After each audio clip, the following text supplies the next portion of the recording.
जय हिंद मित्रांनो. तर कोणत्या घटकामध्ये आतापर्यंत किती अर्ज आलेले आहेत, एका जागेला किती उमेदवार तिथे उपलब्ध झालेले आहेत, सोबतच एका जागेला किती कॉम्पिटिशन त्या घटकांमध्ये आहे, तर यावर आपण सविस्तरपणे बोलणार आहे. म्हणजे एसआरपीएफला आतापर्यंत किती अर्ज आलेले आहेत, जिल्हा पोलीसला आतापर्यंत किती अर्ज आलेले आहेत, कारागृह असो, बॅट्समॅन असो, चालक पोलीसला आतापर्यंत किती अर्ज आलेले आहेत, एकूण अर्ज किती आलेले आहेत, म्हणजे एका जागेला किती उमेदवार तिथे उपलब्ध झालेले आहेत, एका जागेला किती कॉम्पिटिशन, किती मुलांना आपल्याला एका जागेला कॉम्पिटिशन द्यावे लागेल, तर यावर आपण सविस्तरपणे बोलणार आहे. त्यामुळे व्हिडिओला स्किप करू नका. चॅनलला जर आतापर्यंत नवीन असाल तर चॅनलला नक्कीच सबस्क्राईब करून ठेवा, जेणेकरून ज्या समोरच्या 2025च्या भरतीच्या रिलेटेड कोणतेही अपडेट असतील तर ते आपण अचूकपणे आपल्या चॅनलवर टाकत असतो. सोबतच आता प्रत्येक जिल्ह्यावाईज आपण व्हिडिओ बनवणार आहे. म्हणजे पुणे असो, मीरा भाईंदर असो, इतर महाराष्ट्रातील कोणतेही जिल्हे असो, त्याचे आपण प्रॉपर असे व्हिडिओ बनवणार आहे. एका जागेला किती उमेदवार तिथे उपलब्ध झालेले आहेत, कॅटेगरी वाईज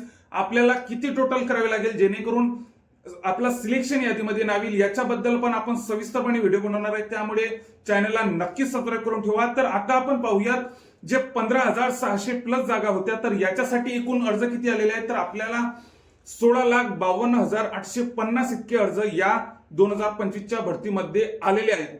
तर सरासरी जर आपण विचार केला तर एकंदरीत 108 उमेदवार एका जागेला इथं उपलब्ध झालेले आहेत. म्हणजे आपण आता जिल्हा पोलीस बघूया सर्वात आधी. तर जिल्हा पोलीसला एकूण जागा किती होत्या या भरतीमध्ये, तर 12,702 इतक्या जागा आहेत. तर या जागांसाठी एकूण अर्ज किती आलेले आहेत, तर 7,86,500 प्लस इथं अर्ज केलेले आहेत.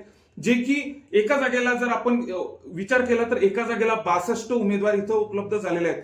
तर आपण एकंदरीत जर विचार केला तर आपल्याला हा आकडा भरपूर दिसतो. 16,52,850 हा आकडा भरपूर मोठा आहे.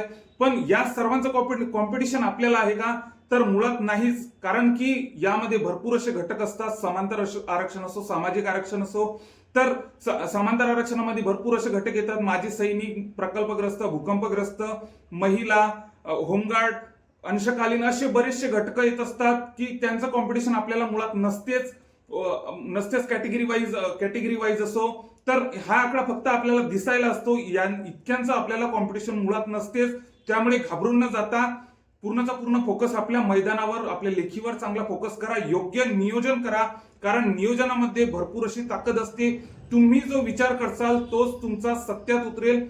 तर फक्त नियोजनामध्ये तुमच्या ताकद पाहिजे. तर शिपाई जिल्हा पोलीसला आपण बघितलं की 12,702 इतक्या जागा होत्या. तर त्याच्यासाठी 7,86,500 प्लस अर्ज केलेले आहेत. 62 उमेदवार एका जागेला तिथे उपलब्ध झालेले आहेत. चालक पोलीसचा जर आपण विचार केला तर 478 इतक्या जागा होत्या.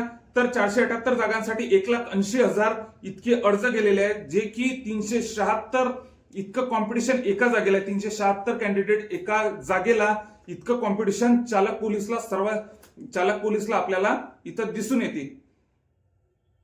त्याच्यानंतर बॅट्समॅन पोलीसला या 2025च्या भरतीमध्ये फक्त 19 इतक्या जागा अख्ख्या महाराष्ट्रात आहेत. तर 19 जागांसाठी इथं अर्ज किती आलेले आहेत, तर 17,000 इतके अर्ज गेलेले आहेत. तर एका जागेसाठी किती आहेत,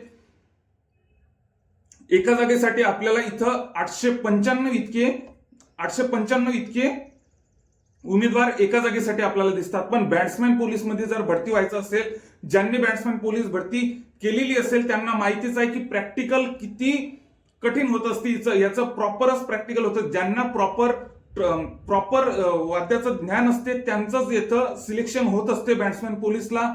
कारण की बॅट्समॅन पोलीसचं प्रॅक्टिकल म्हणजे ग्राउंडमध्ये भरपूर मुलं चांगले मार्क घेतात, 45-47 घेतील, लेखीमध्ये 90-95 घेतील.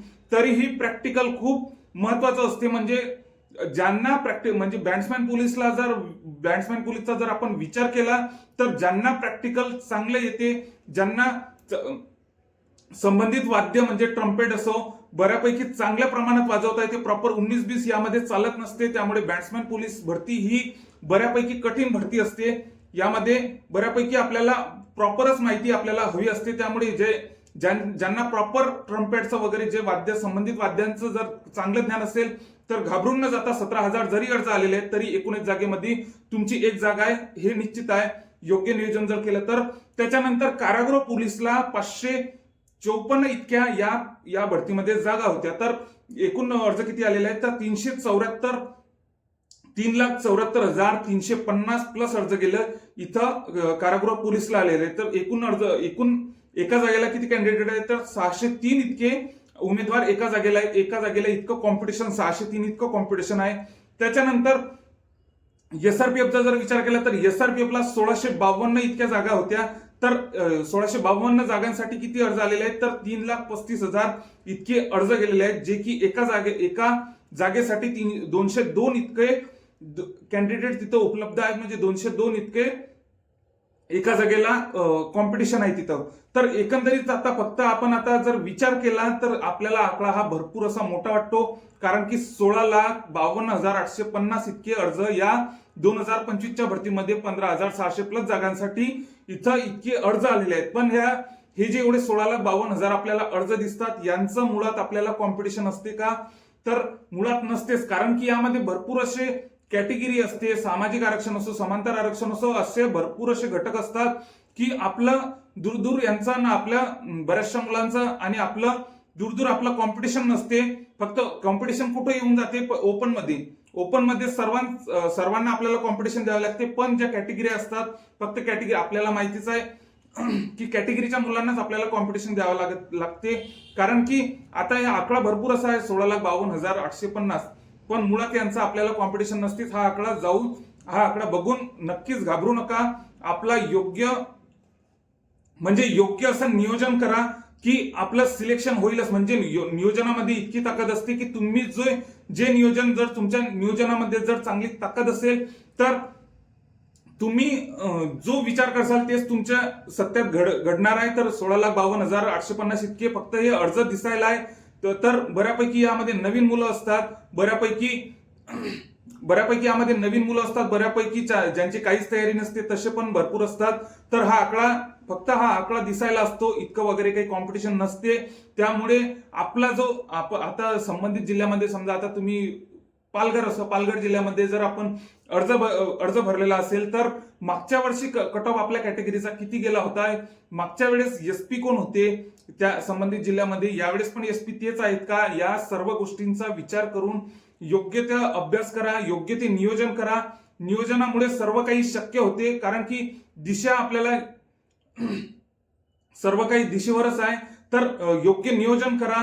म्हणजे पालघर सारख्या जिल्हा, आता आपण बघितलं, पालघरचं उदाहरण घेतलं फक्त, की आपण जर हे फक्त आता योग्य नियोजन केले आपल्याला पेपराचा अभ्यास कशा प्रकारे करायला पाहिजे. आता समजा फक्त आता आपण मार्च मध्ये जर आपण पेपर बघितला, फक्त मार्च मध्ये जर आपण पेपर टार्गेट ठेवला, तर या 2-3 महिन्यामध्ये आपण काय वाचायला पाहिजे हे आपल्याला समजायला पाहिजे. सोबतच आता कोणी काही वाचत बसते, तर वाचत न बसता मी जीके साठी काय वाचायला पाहिजे, मराठीसाठी काय वाचायला पाहिजे, यावर पण व्हिडिओ बनवलेला आहे. सोबतच आता आपण समोर आता पुणे असो, मीरा भाईंदर असो, नागपूर असो, वर्धा असो, अमरावती असो, नाशिक असो, हे जे सर्व जिल्हे आहेत, तर या जिल्ह्यांमध्ये एका जागेसाठी किती उमेदवार तिथे उपलब्ध आहेत, एका जागेला किती कॉम्पिटिशन आहे, तर यावर पण आपण सविस्तरपणे असा व्हिडिओ बनवणार आहे. सोबतच कोणत्या कॅटेगरीला इतकी जरी टोटल केली तरी आपलं सिलेक्शन हे होऊ शकते, या टाईपचे आपण व्हिडिओ नक्कीच बनवणार आहे. त्यामुळे आपल्या चॅनलला नक्कीच सबस्क्राईब करावा, इतर मित्रांना पण हा व्हिडिओ शेअर करा. जय हिंद.